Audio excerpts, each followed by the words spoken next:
রাতে রুটি পরোটা দিয়ে খাওয়ার জন্য ছোলার ডাল আর সবজি দিয়ে সম্পূর্ণ নিরামিষভাবে এই রেসিপিটা বানাতে পারেন। খেতে দুর্দান্ত হয়।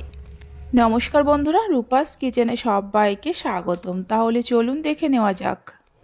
একটা প্রেসার কুকারের মধ্যে দিয়ে দেব 1 বাটি ছোলার ডাল। ডালগুলোকে 2-3 বার জল দিয়ে আগেই ভালো করে ধুয়ে নিয়েছিলাম। ওই বাটির 2 বাটি জল দিয়ে দেব। অল্প করে নুন দিয়ে দেব, সামান্য হলুদ গুঁড়ো দেব আর 1 চামচ সাদা তেল দিয়ে দেব। প্রেসার কুকারের ঢাকনা আটকে 2 থেকে 3টে সিটি দিয়ে ডাল সেদ্ধ করে নিতে হবে। একদিকে ডাল সেদ্ধ হতে থাক, অন্যদিকে গ্যাসের ওপর একটা কড়া বসিয়ে কড়ার মধ্যে দিয়ে দেব 1 চামচের মতো সাদা তেল। তেল গরম হলে কিছু সবজি দিয়ে দেব। এখানে আমি 1 মুঠো বিনস, 1 মুঠো গাজর আর 1 মুঠো ফুলকপি নিয়েছি।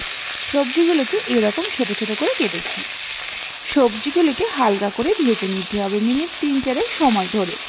এখানে আমি 3 রকমের সবজি দিয়েছি। আপনারা নিজেদের পছন্দ মতো যে কোনো সবজি দিতে পারেন। সবজিগুলোকে ভেজে নেওয়ার পর তুলে নিয়ে রেখে দেব। ওই কড়ার মধ্যে দিয়ে দেব আরও 2 চামচের মতো সাদা তেল। তেলের মধ্যে দিয়ে দেব 1/2 চামচ গোটা জিরে, 3টে শুকনো লঙ্কাকে 2 টুকরো করে নিয়ে দিয়ে দেব, 2টো তেজপাতাকে 2 টুকরো করে নিয়ে দিয়ে দেব। ফোড়নটাকে হালকা করে ভেজে নেব 10-12 সেকেন্ডের মতো। ফোড়নে থেকে সুন্দর গন্ধ বেরোতে শুরু করলে 1/2 চামচ গ্রেট করা আদা দিয়ে দেব, সামান্য হিং দেব, একটা মিডিয়াম সাইজের টমেটোকে ছোটো ছোটো করে কেটে নিয়ে দিয়ে দেব, 3টে কাঁচা লঙ্কাকে কুচিয়ে নিয়ে দিয়ে দেব। ঝালটা চাইলে আরেকটু বাড়িয়েও দিতে পারেন। এবার কিছু গুঁড়ো মশলা দিয়ে দেব, জিরে গুঁড়ো, ধনে গুঁড়ো আর হলুদের গুঁড়ো। সব কিছু আমি 1 চামচে 3 ভাগের 1 ভাগ করে নিয়েছি। আর 1/2 চামচ নিয়েছি কাশ্মীরি লঙ্কার গুঁড়ো। অল্প করে জল দিয়ে মিনিট 3-4 সময় ধরে মশলাটাকে কষিয়ে নিতে হবে। মশলা ভালো করে কষিয়ে নেওয়ার পর গ্যাসের ফ্লেমটা লোতে করে এইভাবে রেখে দিয়ে এদিকে যে ডালটা সেদ্ধ করে রেখেছিলাম দেখে নেব কেমন সেদ্ধ হয়েছে। দেখুন ডাল গোটা গোটা আছে, অথচ ডালগুলো খুব সুন্দরভাবে সেদ্ধ হয়ে গেছে। ঠিক এইরকমভাবেই ডাল সেদ্ধ করে নিতে হবে। এবার ডালটা মশলার মধ্যে ঢেলে দেব। প্রেসার কুকারের মধ্যে কিছুটা জল দিয়ে ওই জলটাও এর মধ্যে ঢেলে দেব। তবে আপনারা ডালটা যেমন পাতলা বা ঘন রাখবেন সেই মতো জলের ব্যবহার করবেন। ভেজে রাখা সবজিগুলো দিয়ে দেব, স্বাদ মতো নুন দেব। তবে নুনটা বুঝে দিতে হবে, কারণ ডাল সেদ্ধের সময় নুন দিয়েছিলাম।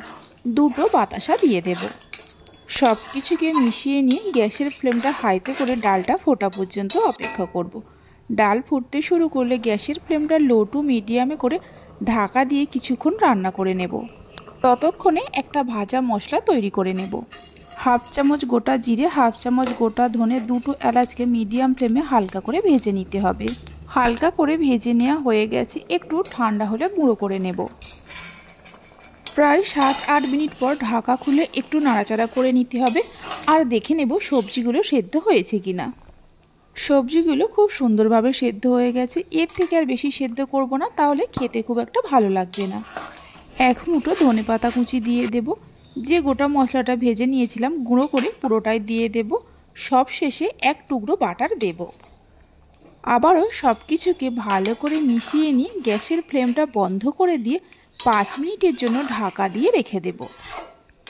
এটা আমি নিরামিষভাবে বানাচ্ছি, আপনারা চাইলে এতে পেঁয়াজ রসুনের ব্যবহারও করতে পারেন। 5 মিনিট পর ঢাকা খুলে দেখাচ্ছি, দেখুন ডালটা কত সুন্দর হয়েছে। এবার রুটি পরোটা যে কোনো কিছুর সঙ্গে পরিবেশন করতে পারেন। এইভাবে একবার বাড়িতে বানিয়ে দেখতে পারেন। বাড়িতে বানালে খেয়ে আপনাদের কেমন লাগলো অবশ্যই আমাকে কমেন্ট করে জানাবেন। রেসিপি ভালো লেগে থাকলে অবশ্যই একটা লাইক করবেন, বন্ধুদের সঙ্গে শেয়ার করবেন। ভালো লাগলে চ্যানেলটি সাবস্ক্রাইব করে পাশে থাকা বেল আইকনটি প্রেস করবেন নতুন রেসিপির আপডেট পাওয়ার জন্য। ভিডিওটা আমি এখানেই শেষ করছি। আপনারা সবাই ভালো থাকবেন, সুস্থ থাকবেন। ধন্যবাদ।